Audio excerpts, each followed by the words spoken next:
Good evening, councillors, staff, members of the public. I declare the annual general meeting of electors on the 15th of May 2024 open at 5:30 p.m. Everyone please stand.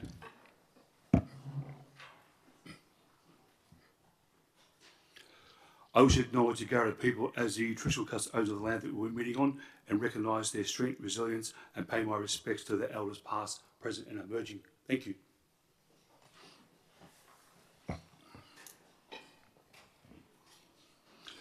Item number 3. The video and audio of this meeting is being recorded and live streamed to facilitate community participation for minute-taking purposes, which may be released upon request to third parties. My name is Peter Carter and I'm the presiding officer for this annual general meeting of electors. I will conduct this meeting in accordance with the town's standing orders, copies which will be available on request.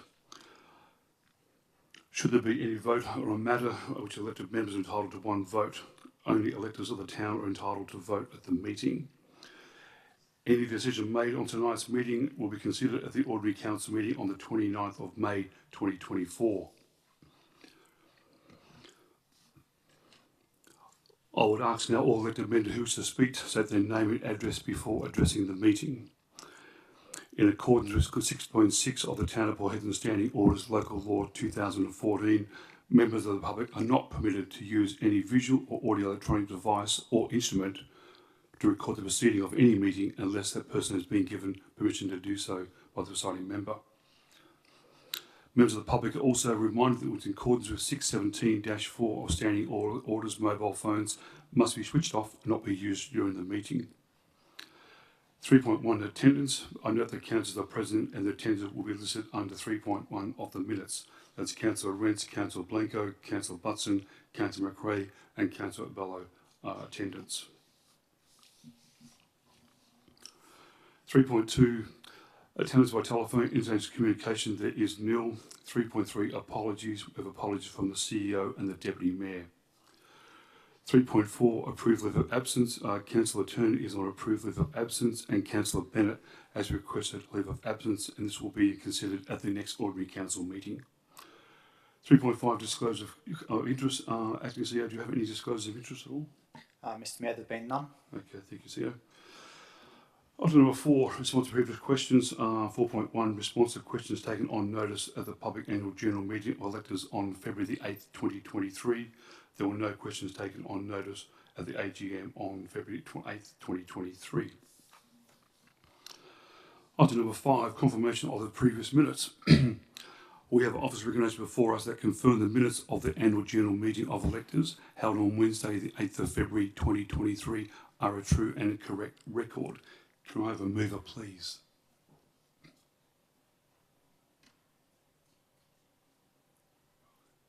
Okay.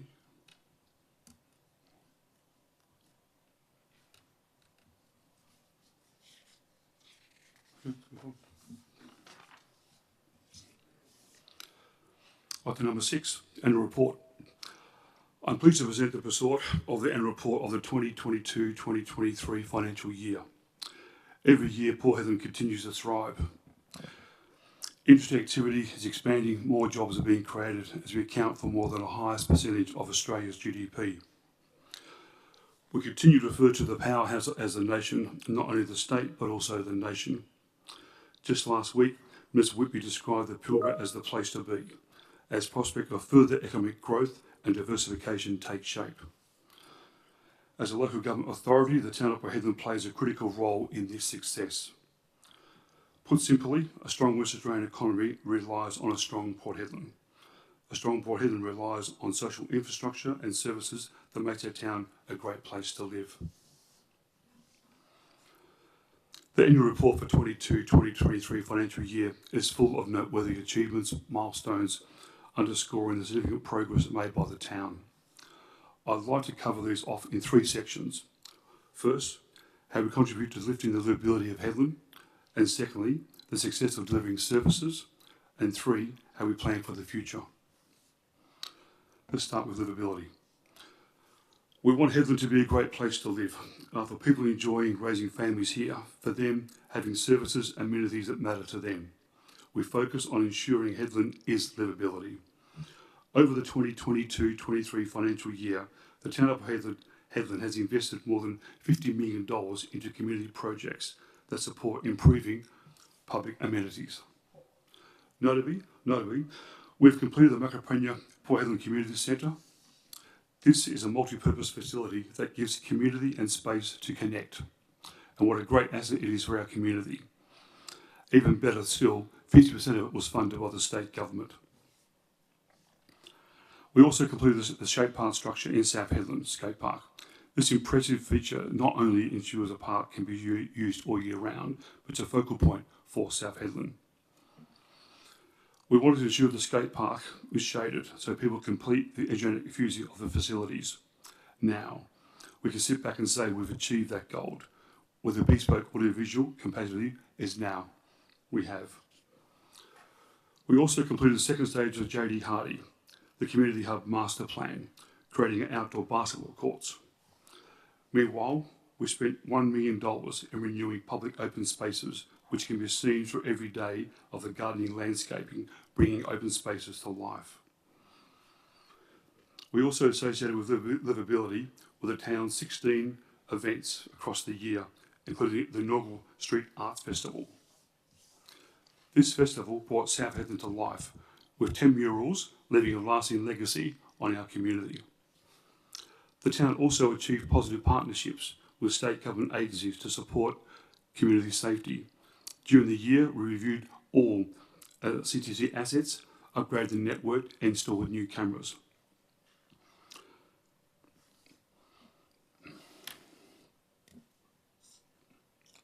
Delivering services. The town's business as usual works includes delivering core infrastructure and services to our community. This includes an important regulated role to ensure the state legislation is upheld. Our role in this space is committed to time and time again. Over the financial year, a team has approved more than $350 million of development and issued an average of 3.8 building permits every week. This service supports positive business and construction activity. Our regulated department has earned itself as a positive reputation that we should be acknowledged. Our other services include delivering recreation facilities, such as the Wagamama Stadium, which saw almost 50,000 visitors, and Headland Libraries, which welcome almost 40,000 people through the doors during the year. And of course, waste recycling. We managed a 16% reduction of waste going to landfill, which is a huge achievement. Preparing for the future. Finally, I'd like to touch on the work that we prepare for the future. We have proactively addressed challenges facing our community. On top of the list is accessing affordable housing. During the year, the town took charge of leading the way to address these challenges by committing to build accommodation for key workers in our community. Providing affordable housing is not the core business of local government. However, looking at our community is what we're prepared to step up and help address the problem the way that works for us. Similarly, we have also privatised childcare developments. Sustainability is also a big factor in the future planning. During the 2022-23 financial year, the town established a partnership with Care for Headland to help to deliver our sustainability strategy. Meanwhile, completing the projects to structure 3 seawalls was a major milestone in the town. Close to 80,000 tonne of rock was used to create seawalls in the West End, Southern Street and Good Street. These seawalls are an initiative to mitigate damage caused by cyclone and coastal erosion and to help protect the flora and fauna of the coastline. In conclusion, I will go on with the more highlights achieved present in the annual report. It's truly a testament to the hard work and dedication of everyone in our town. I'd particularly like to thank the staff that enabled us to celebrate these wonderful achievements. We have an offer to recommend before us that the town annual general report of electors receive and note the contents of the Town of Port Hedland annual report for the 2022-23 financial year, including the Mayor's report, the Chief Executive Officer's report and the Audit Finance report for the period end of 30 June 2023. Can I have a mover, please? Okay, thank you.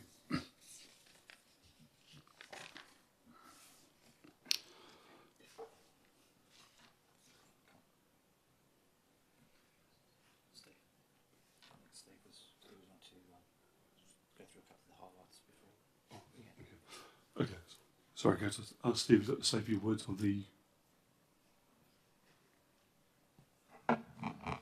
Thank you, Mr. Mayor. For the, I guess on behalf of the town, for the benefit of the community, I can probably just step through some of the highlights of the, well, main points, I should say, of the town's annual financial statements. That's all right. Just explaining the financial statements to our community, I guess I'll just start with our balance sheet, and firstly just the current assets that we've got, and the majority of those relates to the $14 million that the town has with its cash at bank, and $166 million in interest-bearing term deposits, and $3 million in receivables, mostly for unpaid rates and some sundry debtors. Of the non-current assets, about $619 million of that relate to the plant and equipment, which we use for operations down at the depot, as well as our town waste facility. And the rest of it's all to do with our community infrastructure, which was subject to quite a significant revaluation in 22-23, being our roads and drainage network, community buildings, sports fields, and our open spaces. And we also recognise around $45 million investment in the airport property, so it's quite a large combined total, just over $800 million. Just a point to make here, though, is that the town is in a strong financial position with good cash holdings and minimal debt, which I'll go on to on the next slide, please, Karen. So, thank you. Off the current debt, that means debt that's due within the next 12 months. It's mostly trade payables and other liabilities, which relate to grant monies having been received in advance of around 10 mil. Borrowings and employee-related provisions being the remainder of that. Non-current liabilities, the large $38 million figure there, that relates to the prepaid lease that the town received for its airport, and $22 million in future borrowings to be repaid, which were new loans taken out for the work at the depot, staff housing and seawalls during the year. Just an overview of the operational revenues and expenses for 22-23. The rates revenue received of $63 million, which is slightly over budget, and $16 million in fees and charges for the likes of waste services, recreation and aquatics was as expected. Interest earnings and grant contributions for storm events, they were both significantly above budget, but they were offset by increased reserve transfers as a result. And there was a $12 million other revenue recognition there, being for gifted road assets. On the operational expenditure side, excluding the depreciation charges, which did increase $4 million, and that was due to the revaluation of assets that was undertaken during the year, and along with insurance costs, which just seem to be continuously increasing these days, all the other expense categories were down. When you take into account the adjustment for the Spoil Bank marina contribution, which is accounted for as an operating as opposed to a capital expense. Mr. Mayor, you made mention of many of the new facilities that were constructed throughout the year. So just on this slide here, we've got the investment that was associated with a lot of those, the community centre being the largest one there, followed by the seawalls, and then just listing off the other ones, going right down to $35 million of investment, new investment into the town's community infrastructure. Just having a look at the town's investments, and that's where our large cash and portfolio represents its reserves and therefore our future use. The largest reserve being its strategic reserve of $93 million, which was established through the leasing of the airport. We do have $16 million in unfinished and committed works reserves. Projects are taking longer these days. Assets and waste reserves of $16 and $10 million each respectively. But notably, the town holds $18 million as a safeguard for unseen financial risks. Next one. Now, these stamps that have been appearing at the bottom of the town's 22-23 financial statements are those of the appointed external auditor RSM and the Office of the Auditor General WA. I just wanted to highlight a couple of parts of their reports, in that there was no finding of ineffective key controls around compliance and no finding of fraud. And just with the final slide, being just to note and to recognise that with every audit, there's always recommendations and a final opinion. And 22-23 is quite a challenging year for the town, being that it replaced its core financial and reporting system, which is a significant investment and disruption in its IT and sort of staff knowledge space. So a number of the improvements were noted there, which I'm confident will be back on track in time for the 23-24 audit. Though technicalities around the revaluation of assets and having quite a large dollar amount of community infrastructure, the auditors could not satisfy themselves that these were all valued currently. So it did eventually result in a qualified audit opinion for those reasons. Thank you, Mr. Mayor. Okay, thank you, Director. Would anybody like to move those financial reports? Okay. Oh, thank you, Councillor Rentz. May I have a seconder, please?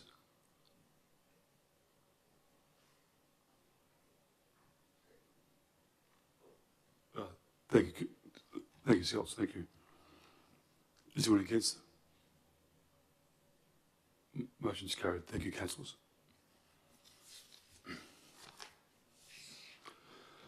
Item number 7. There is notice that under general business. Ladies and gentlemen, this is an opportunity for electors to raise any matters of general business. Under clause 6.73 of the Town of Port Hedland Standing Orders, local law requires those wishing to raise any matters of general business to complete the form and place the completed form in the tray provided. If the presiding member determines that questions are out of order or due to offensive or objectionable expression or defamatory, they will not be recorded nor responded to. I can see that you have received any. No, we have not, Mr. Mayor. Okay, thank you. Do any electors wish to raise any matters of general business at all?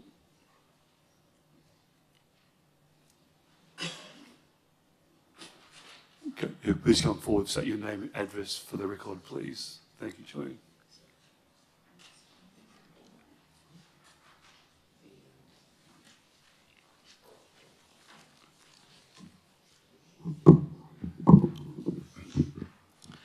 Good evening, my name is Gillian Fisher. I reside at 3 Mitchie Crescent. I'm not sure if we're supposed to do that. We've already had our details taken this afternoon. I'd like to make some questions about the annual report and the financial statements. I can probably round up, anyway, I'll work through them as we go. I'd just like to ask on page 21, and I'm sure you people have already read this, I'd like to know why that there's councillors that were elected in October 2023 that are actually in the report for 22-23.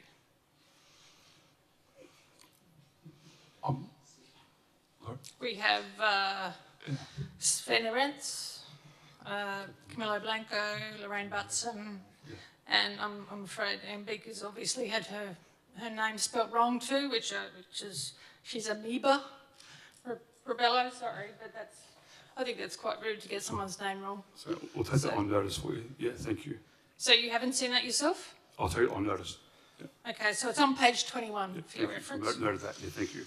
Okay, so my next question is, can you tell me what position, you don't have to name names, but on page 26, there is a member of your staff who is in the top banner that earns $320,000 to $329,999. Can you tell me what position that person holds? Oh, I'll take that on notice. Thank you. I'm sure it'll be the CEO, but I'll take it on notice anyway. You think it's a CEO? I'm pretty sure, yeah, but I'll take it on notice as well. Okay, Yeah, thank you. that'd be Yeah. great. And also, going into the financial statements, I'd like to ask one sort of question which would be quite elongated, and I'll be happy to take this on notice as well. I'm looking at the page 56 of the 2021-22 annual report. Now, the total comprehensive income for this period was $14,896,000. And then if we proceed for 12 months ahead to the budgeted amount, 2022-23, on page 19, and these are all available on your website, from your website, the total comprehensive income for the period is minus $8,373,000. Now, the interesting part is my next figure, and as I said, I'd like to be taken on notice because I really want some good information to get back to me about this because it's very confusing. I find a lot of the things in the annual report to be very confusing as it is. Just the way that it's all set out, electors are obviously going to have issues trying to follow all this, and I've said before that the council should have a better way of explaining all this for its members. But anyway, so we'll go to the financial year annual report, which ends the 30th of June 2023, and the actual amount for the total comprehensive income for the period is $162,853,060. Now, can you tell me how we went in 12 months from $14,896,000 to $162,853,060, please? Okay, I'll definitely take that on notice. We'll get a full report for you, okay? Yeah, I'm just wondering if any of the other, I should be asking the councillors in the thing here if they've actually worked that out either as well. Yeah. It's We'll take it on notice, yeah, thank you. stands out. Yeah, thank you. Thank you very kindly. Thank you very much. Thank you for your questions. Thank you. Do you have any more questions for elected? Okay. Okay. Yes, Renee, come forward. Say your name and address, please. Thank you. Yep, Renee Coles, 58 Green Place in South Hedland.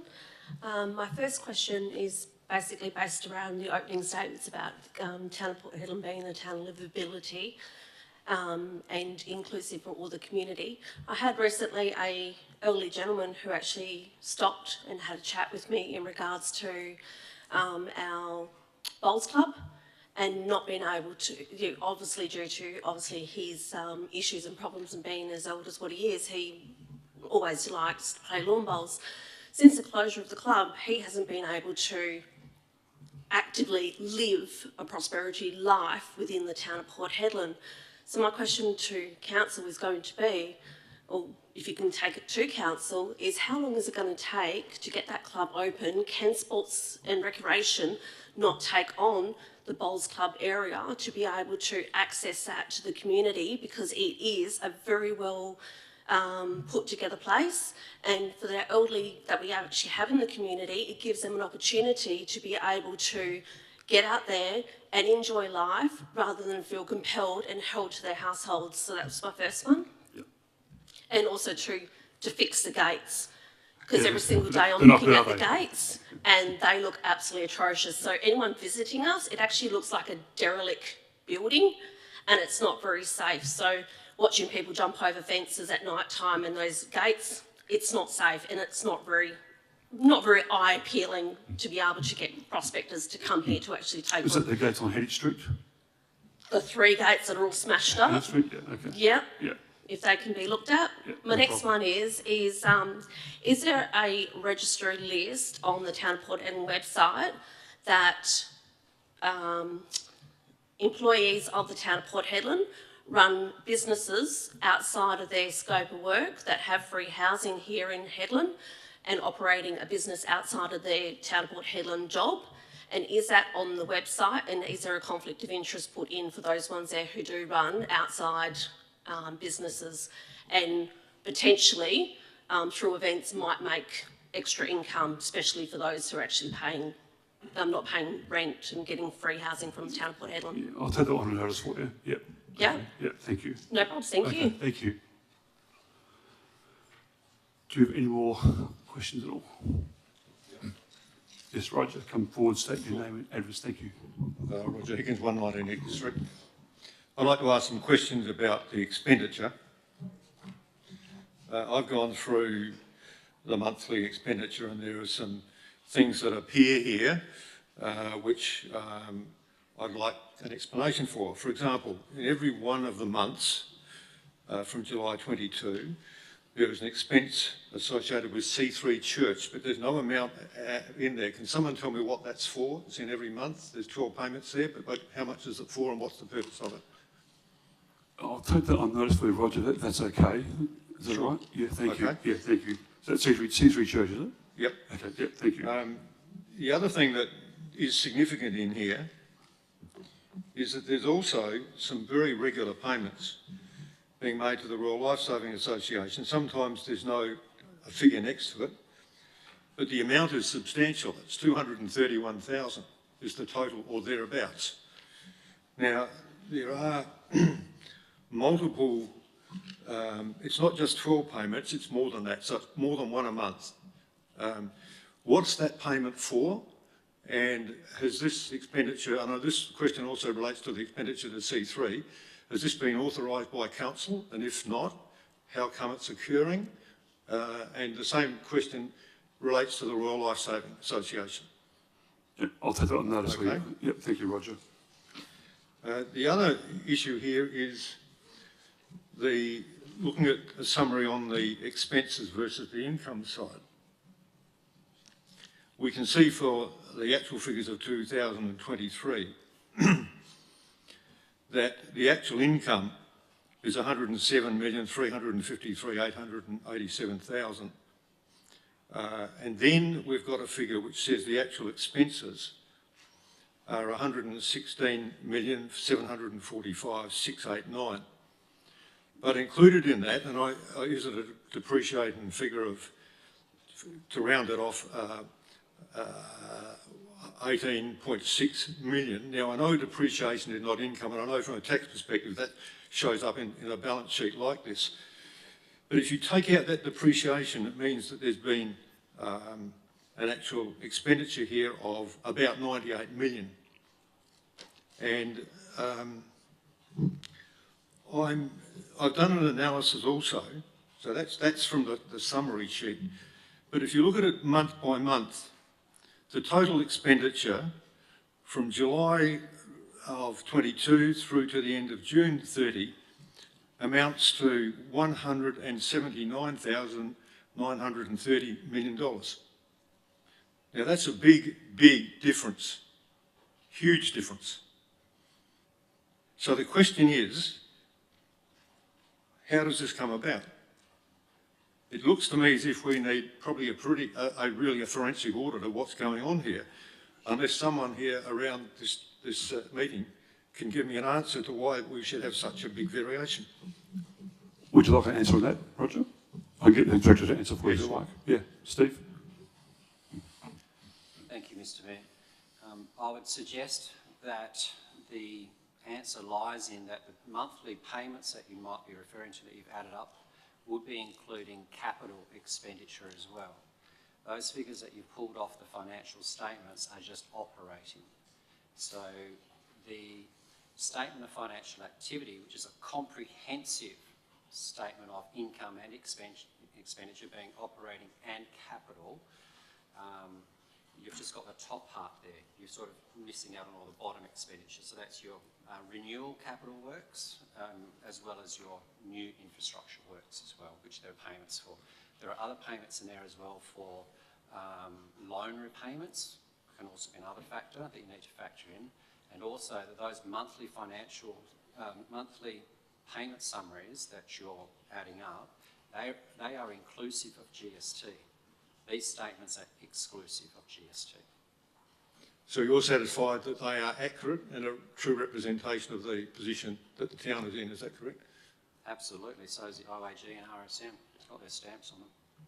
Okay, so in your view, there is no need for a forensic audit to really I mean, as ratepayers and people, look, the ratepayers are not financially qualified. I'm not financially qualified. But when I look at these figures, I think, what's going on here? So I think it probably needs some further explanation to the community at large, particularly the ratepayers at large, because the rates here are expensive compared with anywhere else. And those of us who are ratepayers, we don't mind paying rates if we're getting value for money. So I say that respectfully. I'm not saying that in a critical spirit. I'm just saying it in a respectful spirit. I'm asking the questions. So thank you for the opportunity to ask them. Okay, thank you, Roger. Thank you. Do you have any more questions at all from electors? Hi, Chris. Come forward for state your name and address for the record, please. Thank you. Chris Skelton, 3 Hawker Street, South Hedland, Western Australia. The Port Hedland International Airport, when's it going to be more than just a namesake and actually having flights to Asia again, Kuala Lumpur, Singapore? We're looking up at Broome, and Broome have jumped the gun on us. And when can we look forward to having our airport more than just a namesake of an international airport? Yeah, I can tell you that there's a lot of moving parts at the moment, but hopefully we'll have some good news very soon. Yeah. And with the budget blowouts, what I'm seeing, our budget is some $75 million a year, thereabouts. Am I right on that? What's the Hedland budget? What's this, 73? I'll look at Steve. Mr Mayor, it's far greater than that when you include capital works, etc. Okay, yep. To that, I've been to numerous council meetings where there's been police attended and whatever else. I'd like to know the costs associated with security, and with all of that, has there ever been a need to have the police and whatever else? With all of the meetings that I've attended, there was never any violent outbreaks or need for security, and I'm personally feeling like you're treating me and other members of the community like criminals because we can't, hold ourselves in good decorum. I'm sorry you feel that way, Chris. Right. Thank you. Okay, thank you. Do you have any more questions from electors at all? Yes, Jan, come forward, state your name and address. Thank you. Yes, thank you. Jan Gillingham, 3 Simmons Street, Port Hedland. Thank you. One of the questions I wanted to ask was, as a mayor, Mayor Carter, councillors always have to be on the ball with the finances. How much do you actually read about the finances, and regarding grants or anything to do with the finances, how much are you on? So the finances tonight was to say that the council had so many $1 million that the balance was. Do you know what that balance was? I've got to understand, but we have a director. So you don't know it off the head? So, not off the top of my head, no. No, well, you should do. Yeah, thank you. Okay, you should do. Because you don't. You're just taking things on notice all the time. Okay, thank you. So on page 80 of 123 of the financial report, there's grants, subsidies and contributions, and under there, and it's just below rates, and it says 8,591,000, etc. What is that for, Mayor Carter? I'm not 100% at the moment. Thank you. No, because unfortunately you don't know. Okay, thank you. Because you're not on top. So councillors are on board. Our councillors are elected councillors, but our mayor is not on board. This is very disappointing. It's very, very disappointing. Thank you, Chair. But my question to continue with that is, I'd like to direct that question now to our finance, Steve, and ask him, is that the grant that was for our building, our community building across the road? Director. Thank you, Mr. Mayor. No, they're the operating grants out of there. Okay, you're referring to capital contributions, okay, which are further down in the financial statements.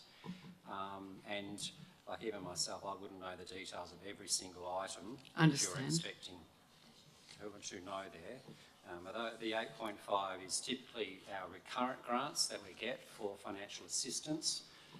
It was the monies we received from the couple of storm events, items like that. Yep. So with that question, where is the supposedly $10 million grant that was coming in for the community building? So if you look further down, 9583. Could you say that again, please? So if you look a little further down on the financial statements, Yes. capital grants, subsidies and contributions. Right. So it didn't actually come to 10 million, is that right? I'd have to take that on notice. Okay, all right. Well, it's just that it's, if you're referring to the 9 million and 35, etc., down there, then it didn't come up to 10 million. So these are, to me, that makes me feel as if it's discrepancies, and that with the finances there. If I may, it may be that it was budgeted higher. You can see the budget column was 12.6, but the actual came in at 9.5. Grants are received as stages are completed, and it might be that the final amounts would be received in the 23-24 year. All right, thank you. I came across some finances this week only because my accountant had actually said to me, why have you received a grant from the town of Port Hedland, a personal grant, for $8,845? So it raised a red flag to me, and so I'm happy that Executive Assistant Jess Burford could see and add up the figures, but why was the, you won't know this, I know, why would the town of Port Hedland have some information that goes to the taxation department, which we all know the ATO knows everything about us, and we declare everything, that I had a grant for $8,845. Now, just to cap it, yes, we get funding for the Pilbara Music Festival and other community groups that I'm in, but it has nothing to do with that, because the Pilbara Music Festival's never had a grant about that much. So luckily for Jess, she actually found that out, that it was from the old system of the accounting of councillor remuneration fees for 2022-23, and overlap, and for ending in June 30th, 2023. However, my accountant now says, I did not receive that money. It's not gone into my bank, but it's been made out that I actually was paid that as a grant, and I'm going through it a little bit more. That's telling me there's something wrong in our finances if that is showing up at the ATO, Australian Taxation Department. I wasn't privy to that when I went on the computer into my ATO, but my accountant was. And straight away he said, red flag, what are you doing? He said, you know, you're going to be having too much money, etc., as we know. But I just want to state that I stood at a council meeting here last month, and I mentioned about finances, and I gave a little bit of a history of finances, etc., and that there's been red flags popping up all last year from the public and from councillors, etc. There's a few things that are wrong there, but all I'm saying is I'm not asking you to take this on notice because I've already seen our executive assistant, but I just want to make that aware that if that's happened to me, has it happened to anybody else? Councillor or otherwise. So that's something I'm going to ask you as Mayor Carter, to talk to the finance people and just say, has anything shown up?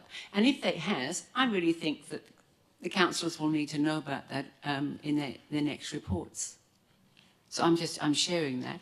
And just to finish off, when you read your annual report out, Mayor Carter, There was nothing at the end there. There's no information there to say it's going to be moved and seconded. So new people in our audience didn't know about the moving and the seconded. There needs to be a little bit more information in the agenda, please. And I think that that could really be looked into for the next time. Thank you. Okay, thank you, Jane. Do you have any more questions at all? Okay, number 8, I will. Oh, Okay. So I'll just do it off the top of my head. can you say your name and address for the record, please? Thank you, Mr. Booker. Kimberley Blanco, 18 Harwell Way. Thank you. In the annual report, it states that we have expenditure of 100 and... Has anyone got those documents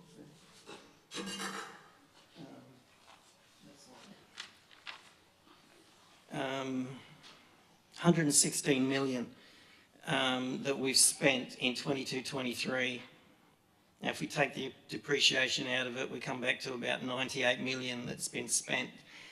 And I hear the Director of Finance saying that, you know, it's been well documented that I've said we have spent in excess of 179 million, or, you know, about 180 million in that period. And now the Director has said that also includes the capital works. But the slide on the screen said there was 35 million in capital works. Okay, so there's still a big discrepancy there. The other issue that I have with it is we have spent $180 million in that period. But there is nowhere, you know, in the statement here that tells the public that we have spent that amount. You know, that is the main document there. It says expenses, employee costs, materials and contracts, you know, financial costs, insurance, other expenses. I would have thought that if we spent 180 million, then there should be 180 million. Well, if we're talking about depreciation, there should be 200, well, around the $200 million mark that we've spent, because you add the depreciation onto the total costs. So, again, I've stated it to the council as a council member, and I'm stating it now as a ratepayer, that I'm not happy with the financial statement. It doesn't outline how much we have actually spent. Now, can I get some sort of explanation as to why we're not seeing those numbers correctly in our statement? I'll pass it over to the Director of Finance for you. How's that? Thank you, Mr. Mayor and Council. I'll do my best to add further to the explanation that I provided earlier. By using the monthly payment summaries and collating those together to come up with a total of what has been paid for the year, just recognise that, as I mentioned, it is capital and operating, includes GST. Payments in July may also be for the previous financial year. Okay, so that's one other thing to consider. The other thing being in that by using and basing your approach on those payments made, you are effectively doing a cash-based point of view. Okay, whereas these financial statements are put together on the accrual method of accounting. Okay, I understand and recognise fully that they are somewhat difficult to read to an average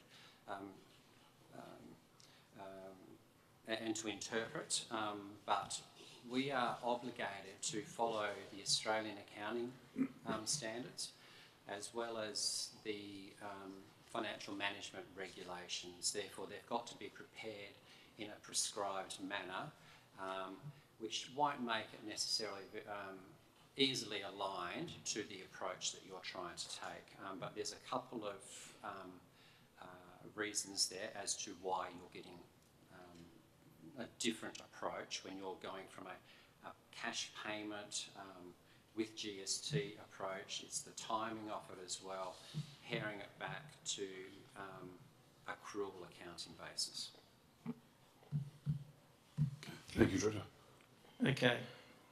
So, through the ARC, Audit and Finance, the Audit and Finance has the ability to adjust the statements so that people can read it a lot easier. So, you know, I don't understand how people have just glazed over this for years. Why don't we have another line item in expenses for capital works? Why don't we have another line item in expenses or you know, credits for our GST content? That would simplify things quite a bit, wouldn't it? So then we would have an understanding of what is going on with our money. Can I get an answer to that? Would you like to take that on notice? Thank you. On notice. Yeah, thank you. So my question now is, what did the town spend total in 22-23? Was it 180 to 188 million dollars, or in that vicinity, according to the monthly payments? So take it on notice for you. Thank you. Okay. Okay, thank you. Do you have any more statements at all? Yes, Marilyn, come forward. Say your name and address. Thank you. Thank you. Marin, sorry, Marin Browning, 233 Collier Drive, South Headland. On the radio, I'm just going to do a bit of a precursor. So I've heard you speaking on the radio, Mr. Mayor, in regards to how the council need to work together, put aside some differences. So any external factors, when you come into this room, you are a team and you are representing our community as a team. So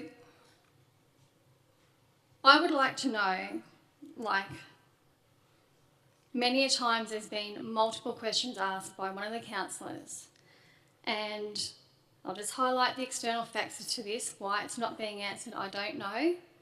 But I would really like to know why we can't get the report that has been asked for time and time again for the dissolving of the council previously. Is there any way that you can get that letter or that report without saying that you're going to take it on notice, or just give us something? Because I, as a community member, would like to know why our council was supposedly dissolved.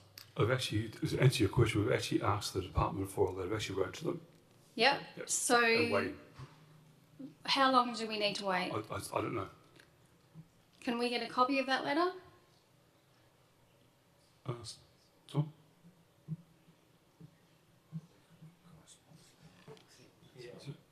Sorry, just briefly, I guess through the chair, that question was asked at the last council meeting and will be presented on the agenda for the May OCM with more detail than I can provide off the top of my head right now. Right. Okay, thank you.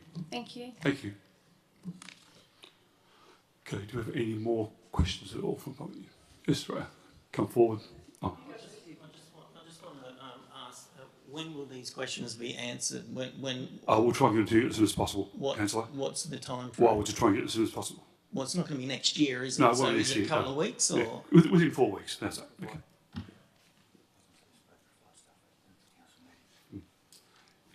Yes, Lorraine. Hi, my name's Lorraine Butson, 50 Green Place, South Headland. Yes. The question I would like to ask is if we could please have a breakdown of the 67 million that has been spent from the airport fund over the last 9 years, and also the amount of interest that would have been put with that as well. Thank you. I'm happy to take it on notice. Okay, thank you. Do you have any more questions at all from the public? Okay, number 8, I will closure. 8.1 closure. Being there no further business, as a presiding member, I declare the meeting closed at 8:23 p.m. I'd like to thank electors, councillors, acting CEO for the staff for their attendance tonight. Thank you very much. Excuse me. 6:23, sorry. You haven't asked for motions? Sorry? You haven't asked for motions?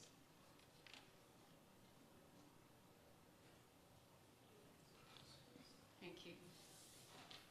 Or floor motions? We haven't asked for any motions at all.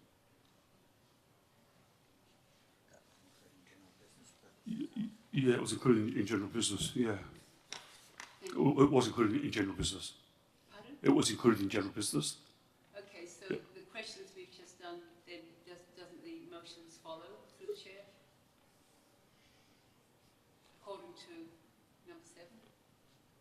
Are we not in general business now? No, we're finished, general business finished. General business finished. So are we still receiving will you receive our motions?